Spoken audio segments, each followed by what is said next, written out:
everyone. Welcome back to the Zero Generation Podcast. This is the podcast for the dreamers who left home and are making a new home abroad. And I'm just super excited to be back and here with a guest today to talk about surviving and thriving in corporate America. My guest is a friend. I've known her for well over a decade now. She moved, she actually started her career, and I'll let her talk about it in a short while, but she started a wonderful corporate communications career, did really well for herself in Nigeria, and then moved to the US. Like I like to say, cold. And I really want her to talk about it, but she really embodies the success that a lot of people desire. When you've worked and then you transition and you're able to kind of continue to do the work that you are doing and the work that gives you joy. But then what does that look like when you're in a completely different country, a different culture, and when you look and sound like less than 1%? So I'm going to hand it over to Francesca. It's so great to have you here. Thank you for being here. Thank you so much, Damilola. I'm super excited to be here. Awesome. In Americanese. And in Americanese, yes. Very excited. But I'm excited. Thank you for having me. Yes, Thank you for coming. Thank you for being here. All right. Let's start with like the beginnings of your career and before you came to the US, sort of just to like ground, the people who are listening in like your story, right. And then we'll go into like when you came over. Right. So I'll kind of start like back to front. So I moved to America for work in 2019, so about 5 years ago. But prior to that, I had, built a career, across corporate communications, PR, all of the whole thing. Worked across a broad range of industries, so oil and gas, consulting, everything. And then I got to a point where I was like, being Nigerian, like, okay, what's that mountain do we need to conquer? And at that point, honestly, I wasn't thinking about America. I was thinking more like, because at the company I used to work in, we had like HQ. We had like a sub-regional office in Amsterdam. Okay. So I was just like, let me go to Europe. Yeah. But a lot of the roles that I was seeing that were interesting were kind of like US.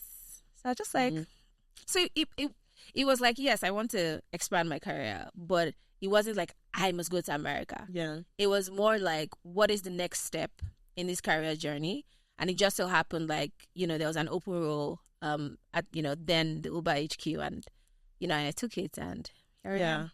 So, I used to look at you back then, and I was like, when you were in Nigeria, I was like, she's a madam. And there are a few people like that. Like, I think some of even our mutual friends, like, you've reached a level of seniority in Nigeria. And because culturally there's a lot of respect accorded to you by where you work and the level, you kind of like, you have a driver, you're doing work where people look up to you. You have a team of people that you're reporting to.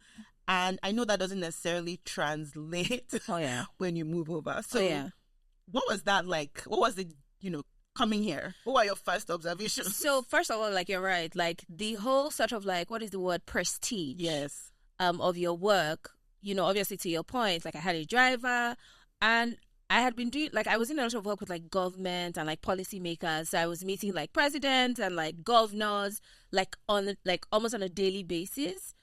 And then I come here and it just feels, first of all, really silent. Mm-hmm. And then it feels very one-dimensional. So where I was doing like corporate communications, I was also doing some policy stuff. I was also doing public affairs. It was more, think of like jollof rice that is like richly cooked. But then I just come here and it's like white rice, no stew. And I'm just like, what's going on here? So it was a sharp... And then I moved from like an external comms facing role to like internal comms, where like a lot of your work isn't public facing. Like it's public facing, but they don't need to know who is doing it. So therefore you don't get sort of like the recognition and accolades that I had sort of like taken for granted. So it definitely was a shock. Okay. What did that shock do to you? So I didn't process it. So I only say that now with the benefit of hindsight, like just realizing like, okay, that was But then I didn't have a language for it. Yeah. I didn't have the words for it. I just knew that something was different. But it took me, I would say, even years to be like, oh, that's what it is. Yeah. Now, in terms of like what it made me, the feeling was one of isolation and just like, oh, I mean, like this is a specific experience to me. I'm now alone. Yeah. So it was very isolating. Were there any other Nigerians or African immigrants in your team? Or, and I feel like even for you, it's also different for a lot of us because I came through grad school. Yeah. And grad school is like a good entry, immersion. soft, yes. Yeah. So you get to learn. I still have some experiences, but at least I had them in safe spaces where it was, or fairly safe spaces where it was classmates, where it was peers, where there was no salary on the line. And so I think it's different. Like, Yeah, and that's why, like, I think what you did was bold, and it's actually similar to what a lot of people are doing now, in the Japa movement, where they're leaving, and without an immersion, just like cold turkey, jumping in. Yeah. So, I'm saying that to say, like, it's definitely different. So when you look around and you don't have people that even can relate, because even the closest people who can relate have grad school experiences. What does that do? Yeah, there wasn't. So there are a couple of layers to it, right? Yeah. First of all, just physically. So I was on a floor that had like maybe 1,000 or 1,200 people. Wow. We're only 3 Black people on that floor. So we knew each other. By the water cooler, you're like, hey girl, hey. That's the first. So visually, it was you're just in this sea of, And secondly, there was nobody who had that same experience. So it's like you've come from Africa and like you're here. I don't want to sound like, woe is me. Yeah. But it's a fact. Yeah. Right? It is. There just wasn't that. So it was at the beginning though. I arrived with my Ankara, my Diria, like my African earrings. Yes, because you're very, you're very colorful. I'm very colorful. Like, that's important to me. Yeah. I didn't know that was aggravating. Because, again, I just came to work. Yeah. So I didn't know all of the underbelly. And they'll say, bring your full self. That's it. So should we not bring our full self No, don't. to work? I know. Do not. I'm just saying that tongue in cheek. Yeah. It's like, nobody wants that. So there were layers of different things happening. And like, I'm working through these layers, but I'm not aware. Mm-hmm. So there was a lack of awareness. In my head, I have all of these transferable skills. I've done fantastic work across Sub-Saharan Africa. You're a leader. I'm a leader in comms. So I'm coming here, and I just wasn't welcome.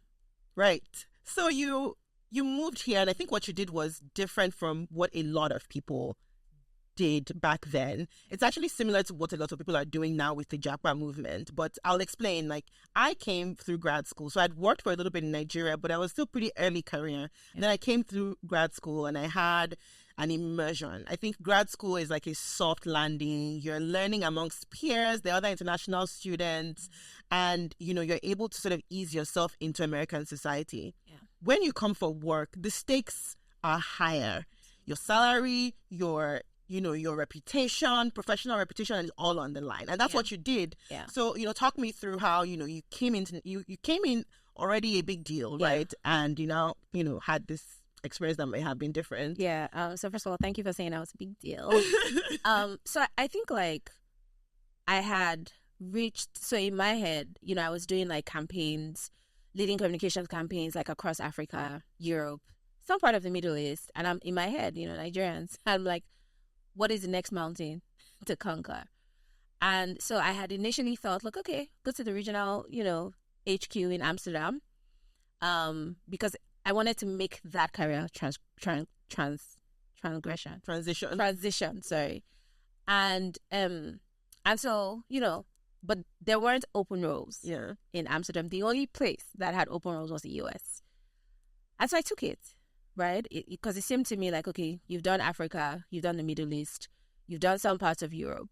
It seemed like, come to America, bring all of that transferable experience. And so I, did the interviews, and so I arrived. And I use the word arrive because I truly did arrive. You know, I had all of this experience. I had done policy communications, safety communications, corporate communications. And for those who know, like it's, you know, and so I arrived and it felt very anticlimactic because the skills that, you know, during the interview, it's like, oh, you can do this. Oh, you can do this. You're talking to governors and presidents. And, oh, that would be very useful. I come into this, what seems like it's just a void.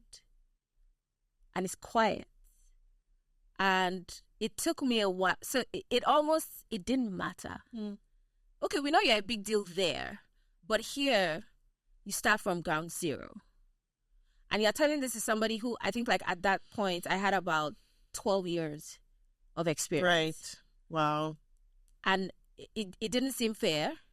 It didn't seem kind. It seemed like an ambush. Yeah. So it's just like, but the false advertising, this is not what you told. Like, but of course I couldn't verbalize or vocalize those things. But it was just like something that was advertised, and I come here and it's not quite. Yeah. And I think something you said is actually very poignant, because I was having a conversation with someone who was who's an immigrant from India who came in for a 1-year MBA, senior level MBA program, and couldn't, you know, has found a job. But she's like, I had to take a lower level because I think America under high, like whether it's over or under, but I feel like what I'm doing is what I was doing 5-6 years ago when I was in India. And so I think that's a pattern. You know, when you come, you kind of, they hire you, you're like you said, you have these great skills, but they're like, no, you're going to start from, and it, like you said, it feels unkind. And so how did that, you may not have had language for it, but then how did it start to show up in the way you showed up to work and even outside of work? So, you know, I wear mostly like Ankara Adira prints. It's a very, and I did set out to be like, oh, I'm going to be the African queen. It's just something that I love. And so I arrived in San Francisco, cold, chilly, windy San Francisco. So first of all, my clothes didn't fit. They didn't fit the weather. And then I realized like that the way I was showing up, subconsciously or unconsciously, I was aggravated. Like it felt like I was aggravating people, because it's like everybody here is wearing like hoodies and like jeans and like blues and like pale beige things. And like, like, who do you think you are? It wasn't said, but you could feel that energy. And so what I began to subconsciously do, so maybe I wear like an Ankara top, but then I'll put on, I started to tone myself down.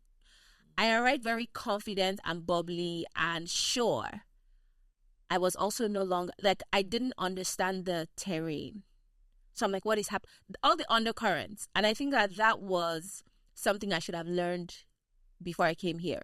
Nobody tells you that. Who would have told you? Who would have taught you? I feel like I should have reached out to people here to say, how is actually the work? Because in my head, I didn't think that all those things played a huge deal at work. But they do. They do. Especially in corporate America. Especially if you're an immigrant. And like, I'm fresh off the plane.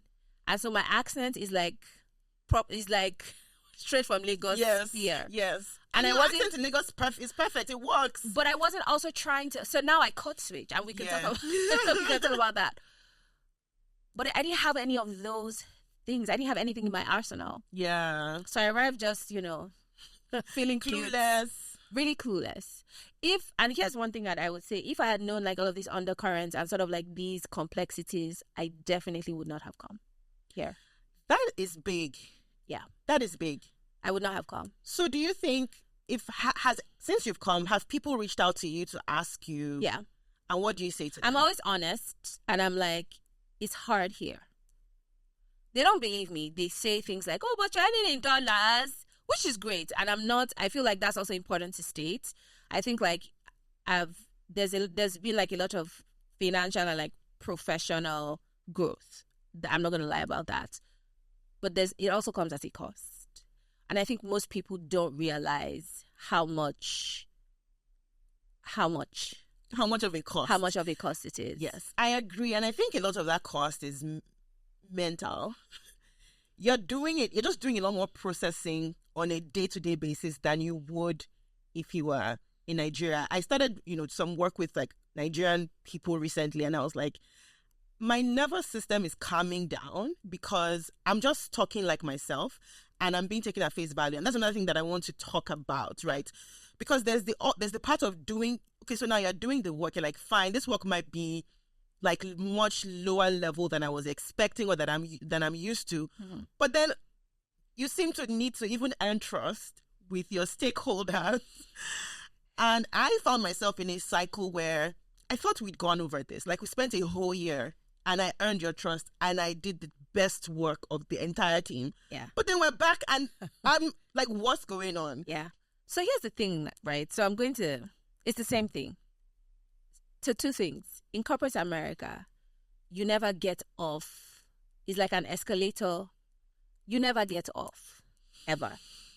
And I don't mean to make that sound like scary or whatever. It's the truth.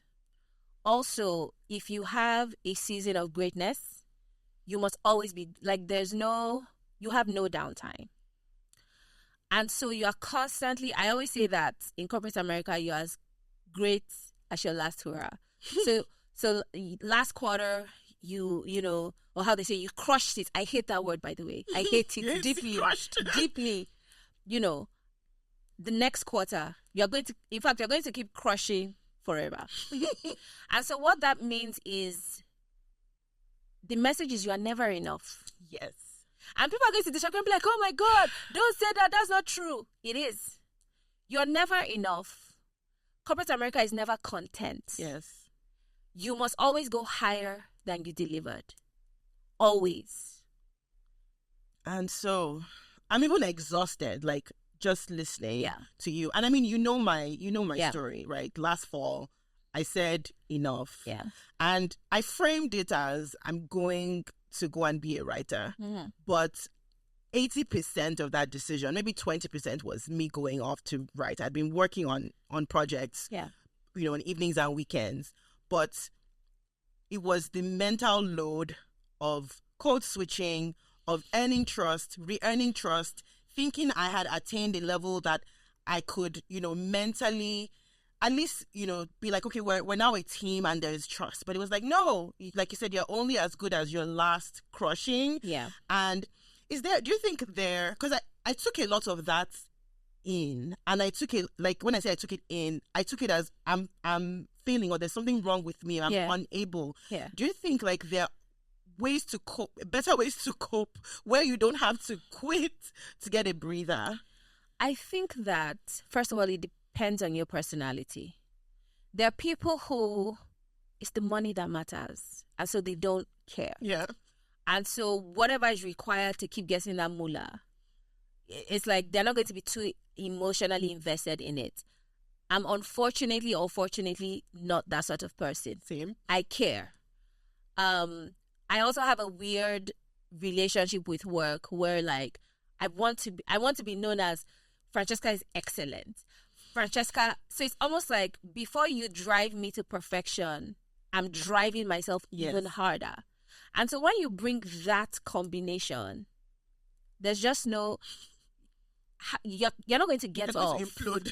So I would say determine like what your personality is, like be clear about what that is, and then find a way to self-regulate, to self-modulate, but ultimately realize that capitalism is not the place for wholeness. Like I want to be wholesome, and I'm sorry, I know people are going to disagree, but it's not, if you're looking for that, I want to be like balanced and wholesome, get out of the place. It's not the place for you. But then that means does that mean that there is no place to go? Because the world is capitalist. I think that you have to, my friend has this, you have to interrogate how you engage.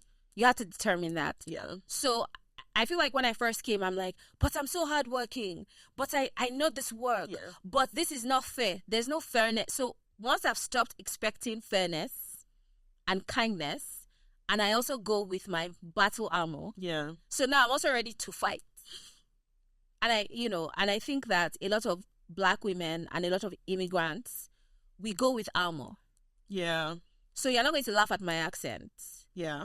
Yeah. I'm not going to permit you to poke holes at my experience because it's probably most times it's better than yours. Yeah. I'm going to I'm not going to let you be unkind to me, but it takes armoring up. Yeah. So you must realize that to survive here, we must armor. Yeah. It's not sustainable in the long run, but I can't tell you.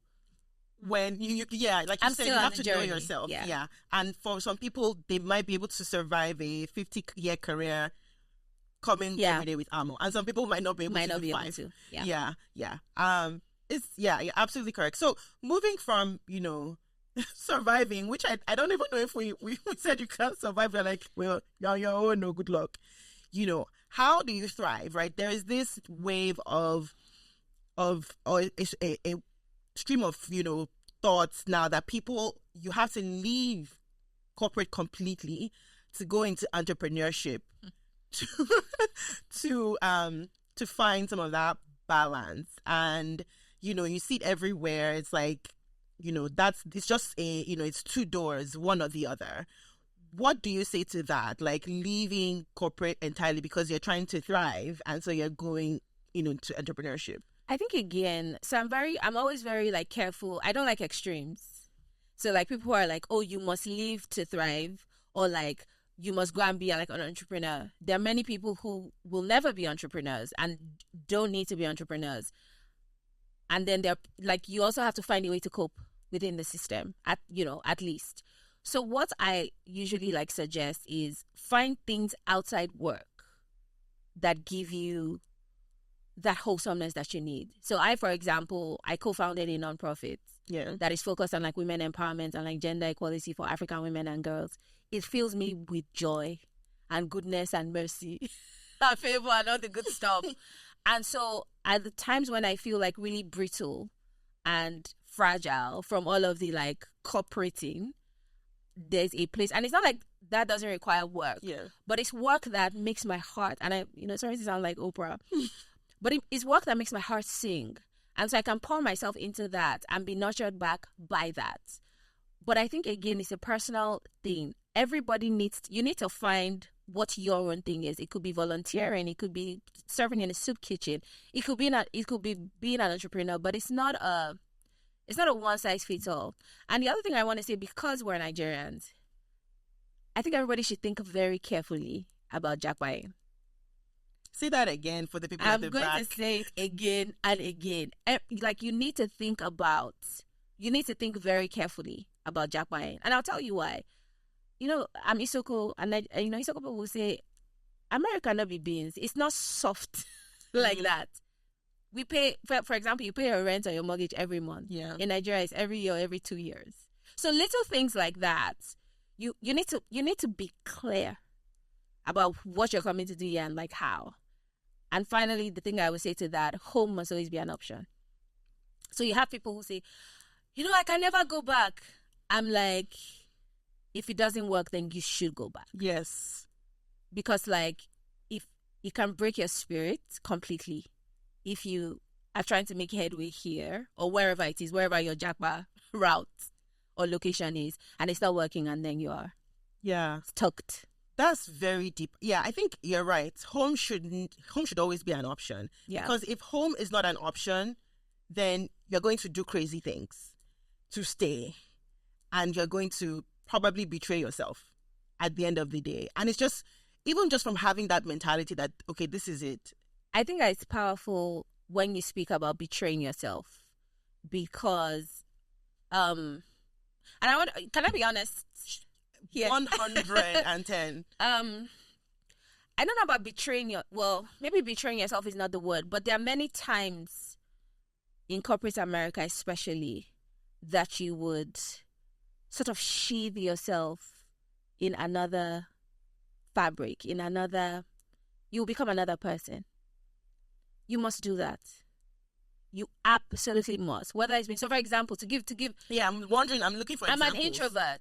I generally don't like to speak. I'm not excitable. I'm not, super amazing. But I've had to learn the language of where I am. Because if you are not perky or always on, it's like, oh, she's not a team player. She doesn't show enthusiasm for the work, which, to be honest, is just like, that's BS. Yeah. But you then have to, and then people, people are like, be your whole self. Do not do that. Don't do that. When they say be your host, I find that very ingratiating. Yes, it's ingratiating, and I've never believed in bring your whole self to work. I'm not even interested in bringing the parts of myself that give me joy to work. Yeah. Maybe to a few people who I feel are safe, but there's no, like, that's another thing. I think it was very different coming from, I remember my first round of internship interviews when I was in grad school were tough. Because in Nigeria, you go for an interview, the person that's interviewing you, like, I was in professional services, a partner or like a manager, they're not trying to be your best friend. They're not trying to do the airplane test. You are here to show me your competencies and skills. So I'm not going in smiling.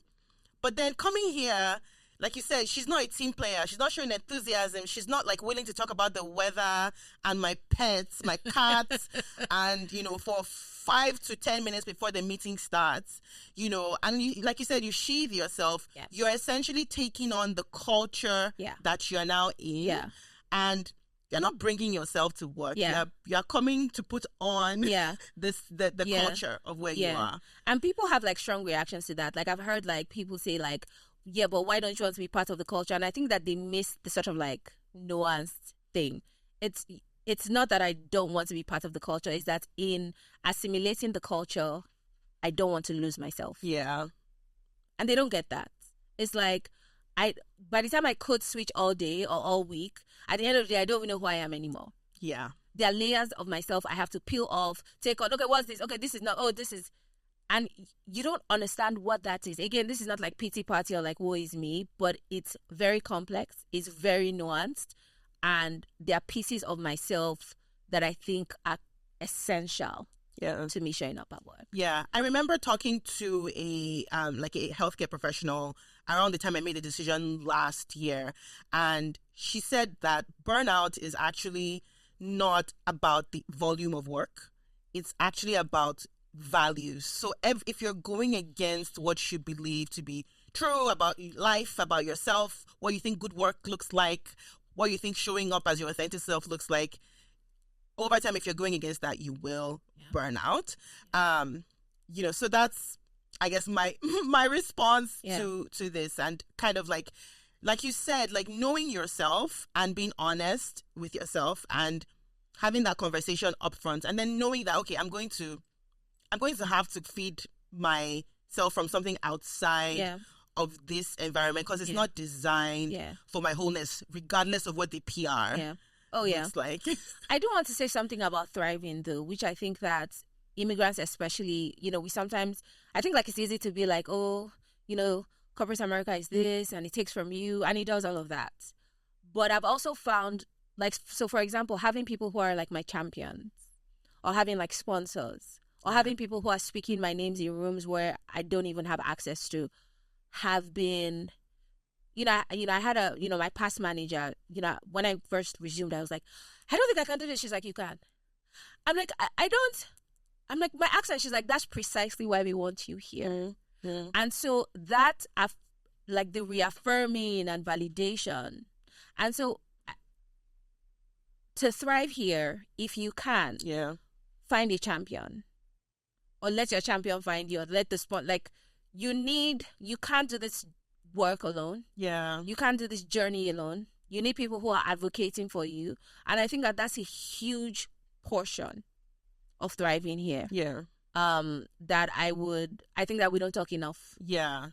Because we don't know, right? I remember a professor in grad school told me, he was from Guyana, and he said, you come from a place where the richest person is black, the poorest person is black, the dumbest kid in school is black, the smartest kid in school is black. So you don't know to like look for you don't know that you don't have the tools, you don't have the apparatus, right? Sponsorship and championship looks different when you're on a level playing field, like culturally with everyone. And so coming here, I remember, I had a manager like that at my first job in big tech, who was a hefty white male, and it was like, he could tell us like, Dami, you deserve to be here. I want you to know that, you know, you deserve your seat at the table. Yeah. I don't want you to doubt yourself ever. Yeah. And that just did something for me. And, you know, I didn't know I needed to hear, because I didn't even know I was exuding that nervousness of, I feel I'm not supposed to be here. Yeah. So that's a really strong point. And like,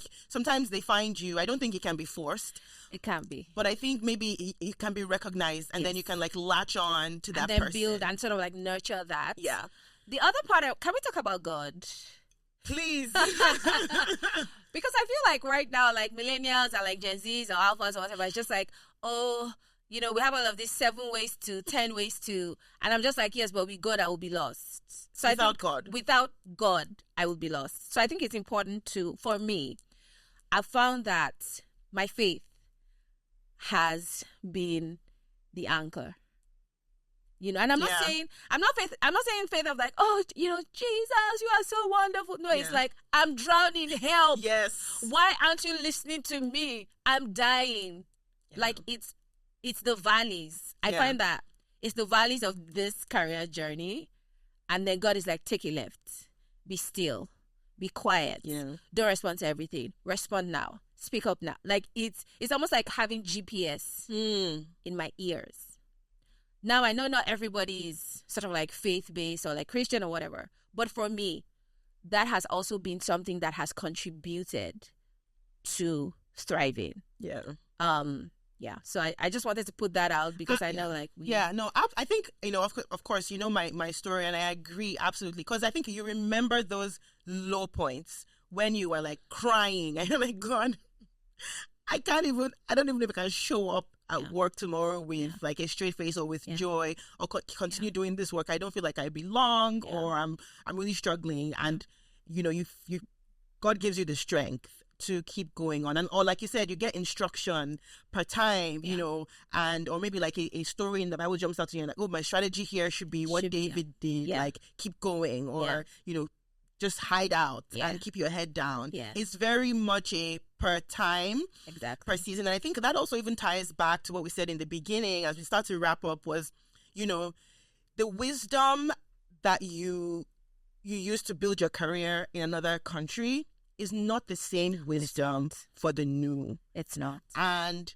being honest about it and proactively, you know, kind of preparing yourself and armoring up as much as possible will serve, you know, you well in the long run. Like, you can't do things the way that you used to do things before, and people are not going to receive you the way they were received before, unfortunately. Yeah. I do want to see, and I think there are lots of, you know, immigrants, African immigrants, Nigerian immigrants doing really well in corporate, and I think there's only going to be more and more and more and more. Yeah. And I'm excited. I'm excited for them, and you know, I'm excited to see their journeys. You know, like we said earlier, you don't have to be like 100. Like, you don't have to put all your eggs and all your self-esteem in corporate.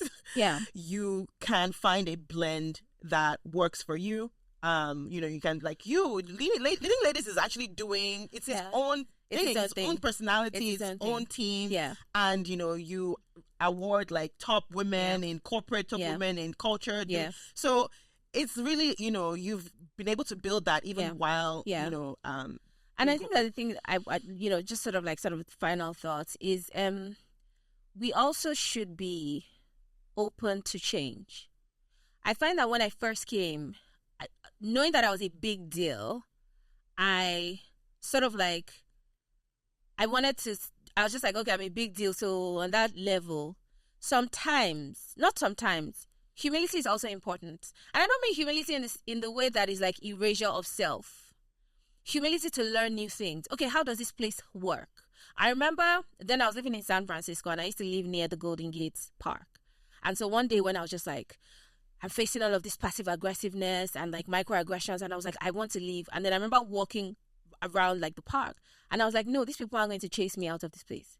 And I'm like, I'm going to learn the language, and I'm going to learn the work ethic, and I'm going to learn it, and I'm going to be badass, and I'm going to win.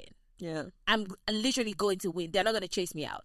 And I think like having that mindset, because there's a lot to learn. Yeah, I think like we talk a lot about like corporate America is bad and this and that. Yeah, but there's a ton. Yes. I feel like the sharpness and accuracy and like professionalism, all that I have depth, in the 5 years, rigor, goodness, it would never have come if I didn't come to America. Yeah. So but we must be open. It's a brutal process. You will get, it's like gladiators. When you go into, you will get like bruised, but it's worth it. So balance it out.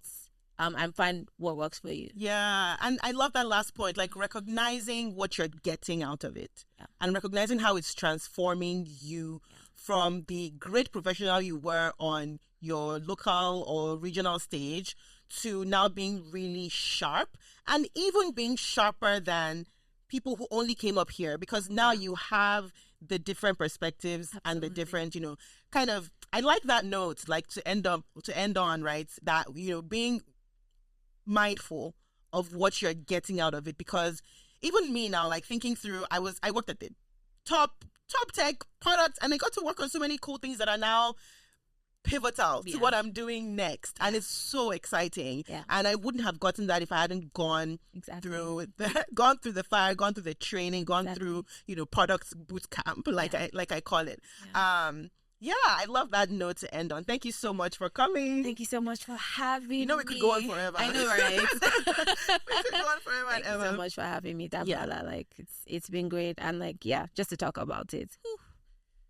Therapy. Good. I'm glad you feel better. Thank you for tuning in.